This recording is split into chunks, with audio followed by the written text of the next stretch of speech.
نحمده ونصلي ونسلم على رسوله الكريم اما بعد فاعوذ بالله من الشيطان الرجيم بسم الله الرحمن الرحيم اولم يروا ان الله الذي خلق السماوات والارض ولم يعي بخلقهن بقادر على ان يحيي الموتى بلى انه على كل شيء قدير۔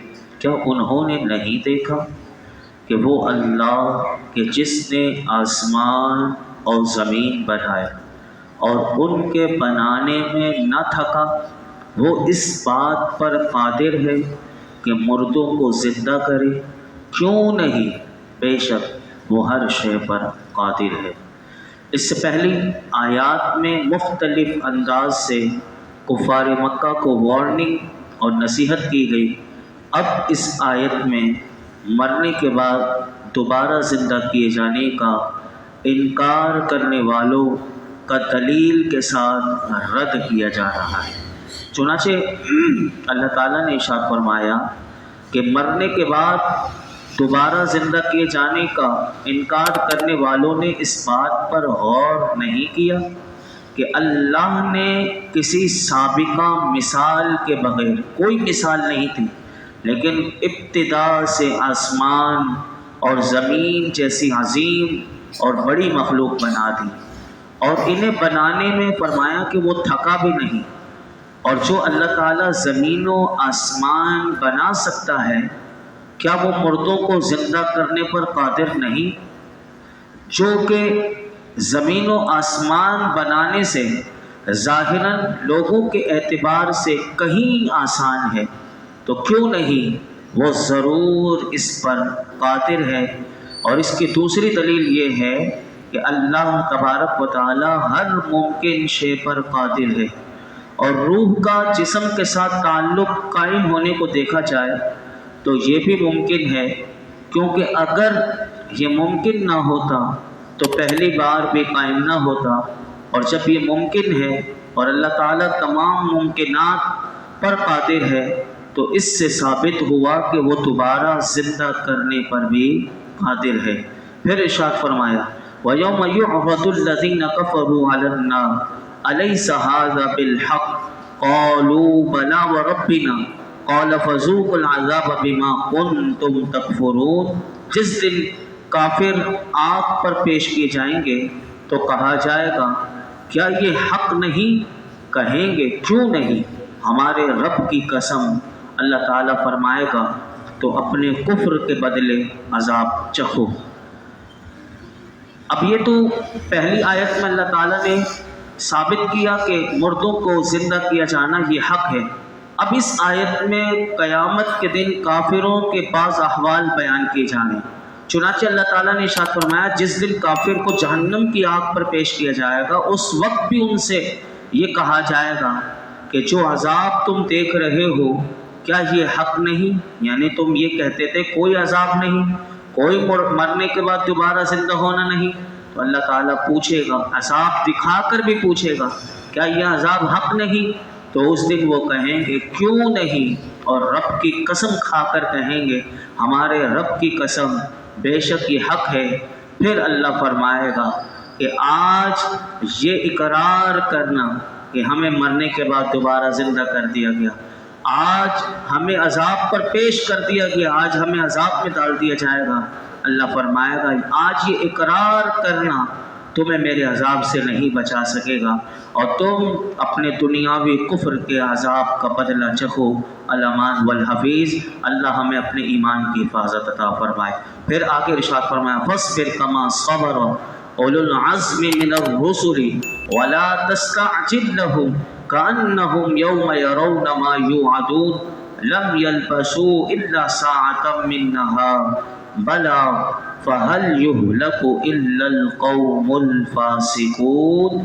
تو اے حبیب تم صبر کرو جیسے ہمت والے رسولوں نے صبر کیا، اور ان کافروں کے لیے جلدی نہ کرو، جس دن وہ دیکھیں گے اسے جس کی وعید انہیں سنائی جاتی ہے تو سمجھیں گے گویا وہ دنیا میں دن کی صرف ایک گھڑی بھر ٹھہرے تھے۔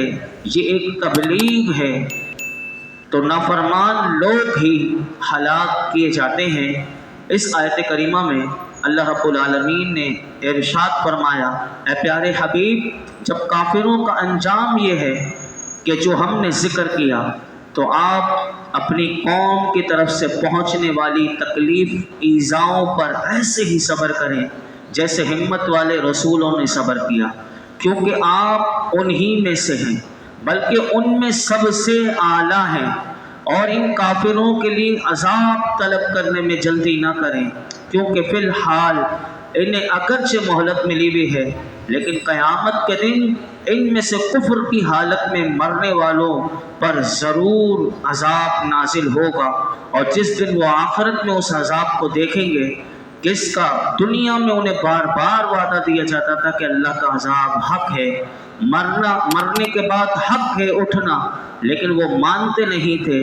فرمایا انہیں دنیا میں وعدہ دیا جاتا تھا، تو اس کی ترازی اور تمام کے سامنے، کیونکہ آخرت میں ٹھہرنا اتنا لمبا ہوگا کہ 50,000 برس کا دن ہوگا، تو اس دن ایسا لگے گا انہیں، اللہ فرماتا ہے دنیا میں جیسے وہ ایک لمحہ ایک گھڑی ٹھہرے تھے، یعنی دنیا کی زندگی کو وہ اتنا سمجھیں گے کہ بالکل قلیل سمجھیں گے، اور گویا کہ اللہ فرماتا ہے کہ وہ دنیا میں دن کی صرف ایک گھڑی پر ٹھہرے تھے، انہیں اس دن ایسا محسوس ہوگا۔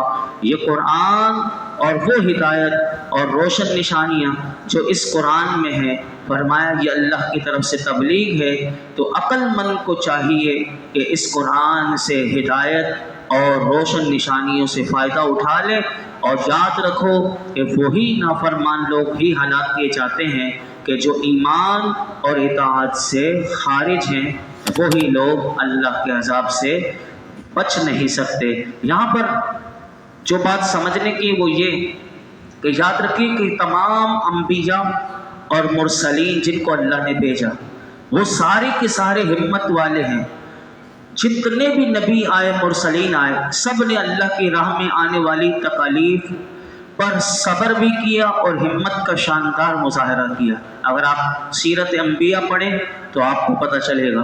لیکن یہاں پر یہ بات بھی ہمیں یاد رکھنی چاہیے، کیونکہ ہم مسلمان ہیں اور قرآن ہمیں بتاتا ہے کہ انبیاء کی جماعت میں، مقدس جماعت میں سے 5 ایسی ہستیاں ہیں کہ جن کا راہ حق میں صبر اور مجاہدہ جو ہے، تکلیف کو برداشت کرنا ہے، وہ دیگر انبیاء علیہم السلام سے زیادہ ہے۔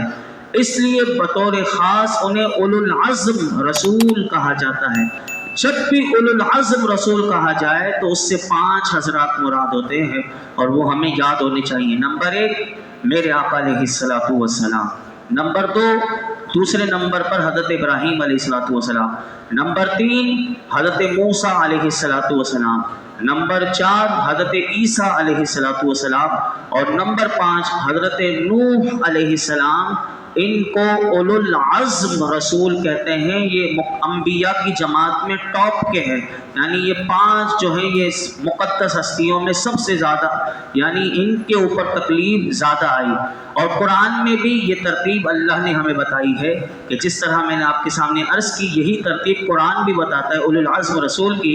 میں ایک آیت کریمہ آپ کے سامنے پڑھتا ہوں کہ اللہ تعالیٰ نے ارشاد فرمایا، وَإِذْ أَخَذْنَا مِنَ النَّبِيِّينَ مِيثَاقَهُمْ وَمِنْكَ وَمِنْ نُوحٍ وَإِبْرَاهِيمَ وَمُوسَى وَعِيسَى وَعِيسَى ابْنِ مَرْيَمَ وَأَخَذْنَا مِنْهُمْ مِيثَاقًا غَلِيظًا۔